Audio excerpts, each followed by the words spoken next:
if you want to turn your camera flash on or off, so first of all, tap on your camera icon. Now here you locate your flash icon, so to activate it, simply tap here. You'll get this pop-up menu, and here you can choose between automatic flash and flash always on, flash off.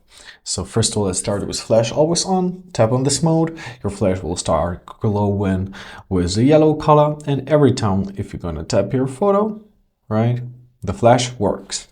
If you're gonna choose automatic flash, the flash will be on only when phone will decide that you need it. So if it's dark, it will be activated. If it's not, it won't be activated. And flash off is quite obvious. It's turns off the flash completely. Exactly the same for the video mode. So if you're gonna choose your video, works exactly the same. Flash always on, flash automatic, flash off. I hope this video was helpful. Thank you so much for watching. Have a great day, and please consider subscribing to our channel.